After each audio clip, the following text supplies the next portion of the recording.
আমি জাহাঙ্গীর হোসেনকে দিয়ে শুরু করতে চাই। আলোচনায় যাবার আগে একটি বিষয় আপনার কাছে জানতে চাই যে আসলে নির্বাচনের পরিকল্পনা আসলে আপনি কবে থেকে করছেন? ধন্যবাদ আপনাকে। আমি অ্যাকচুয়ালি ৮৮ সন থেকে রাজনীতি করি। তো ৮৮ সন যখন রাজনীতি করি তখন দেশে যখন স্বৈরশাসন চলতেছিল, তখন জিয়াউর রহমানের প্রতি আগের থেকে একটা ভালোবাসা ছিল। ওই কথার ঘটনাগুলো বলতে গেলে অনেক দূরে যাওয়া লাগবে।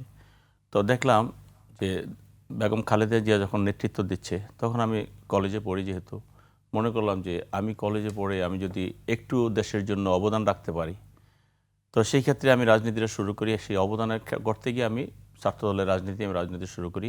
৯১ সনে তেজগাঁওয়ের ছাত্রদলের নির্বাচিত ভিপি হয়েছি। জি, যাই হোক, পরবর্তীতে ধাপে ধাপে একটি পথে এগিয়েছি।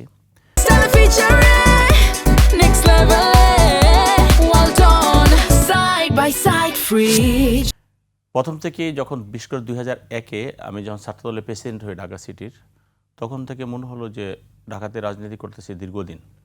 তখন ঢাকা শহর ছিল ১১টা থানা, এখন যেটা ৫০টা থানা। জি। তো তখন থেকেই আমার এলাকার জনগণের প্রতি আমার একটা আলাদা সিম্পিতি আসা শুরু করলো যে না, আমি দুইটা জায়গায় ধরেন উত্তরায় যেহেতু বসবাস করি, যে আমি এলাকার জনগণের জন্য কিছু করতে চাই। তখন থেকে আমার নির্বাচনী চিন্তাটা মাথায় আসে। তখন থেকে আমি এলাকায় কাজ করা শুরু করেছি। তো ২০০৮-এ যখন এরকম নির্বাচন হয়, তখন আমি মনোনয়ন চেয়েছি। আমি ম্যাডামের কাছে গিয়েছি। আমি মনোনয়ন বোর্ডে আমি ম্যাডাম যখন দেখেছে আমাকে, ম্যাডাম বলল, তুমি কেন আসছো? তুমি তো ভাইয়ার সাথে নির্বাচন করবা। তো এই যে তুমি ভাইয়ার সাথে নির্বাচন করবা, আমি সেই জায়গা থেকে আমি প্রথম থেকে নির্বাচনকে কেন্দ্র করে আমি কাজ করে যাচ্ছি। ম্যাডামকে আমি আর কিছু বলিনি।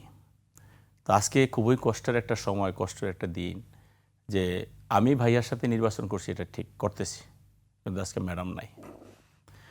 তো ম্যাডামের সাথে, ম্যাডামের প্রতি আমার অনেক অগত ভালোবাসা, শ্রদ্ধা, এই কারণে, কারণ আমি ম্যাডামের শুধু একজন কর্মী ছিলাম না, পাশাপাশি ২০১১ সন থেকে ম্যাডামের নিরাপত্তার দায়িত্ব আমি কাজ করেছি। ম্যাডামের বাসা থেকে শুরু করে সমস্ত জায়গায় আমি কাজ করি। সর্বশেষ ম্যাডাম যে ২৩শে নভেম্বর যে হসপিটালে যান, ৬টার সময় ম্যাডামের বাসা থেকে আমাকে ফোন দেওয়া হয়। আমি তখন দক্ষিণখানে একটা প্রোগ্রামে ছিলাম। তো সে ফোনে আমাকে বলল যে ম্যাডামকে হসপিটালে নেওয়া হবে। তা আমি দৌড়ে সেখানে চলে গেলাম, ৭টার মধ্যে চলে গেছি। যাওয়ার পরে ম্যাডাম ৭:15 থেকে সময় যখন বাসাতে বের হলেন, তখন মানে হুইল চেয়ারে যখন বের করছে, অক্সিজেন লাগানো ছিল। পরে প্রথম দেখে আমি ম্যাডামকে সালাম দিলাম, জিজ্ঞাসা করলাম, ম্যাডাম কেমন আছেন? ম্যাডাম আমাকে বলেন যে তুমি কেমন আছো, ম্যাডাম তোমরা কেমন আছো? এই যে একজন মহিষী নারীর যে ভালোবাসা আমি পেয়েছি, সেই ভালোবাসা থেকে আমি যে নির্বাচনের থেকে আমি ম্যাডামের ওই জায়গাটা আমি উপলব্ধি করছি।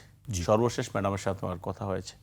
তা আমি তখন থেকে আমি বললাম ২০০১ থেকে আমি সেই নির্বাচনের জন্য আমার ওই এলাকা ভিত্তিক আমি দীর্ঘ সময় ধরে আপনি প্রস্তুতি দীর্ঘ সময় নিচ্ছেন, আমি কাজ করছেন, এলাকার মানুষের সঙ্গে আছেন আপনি।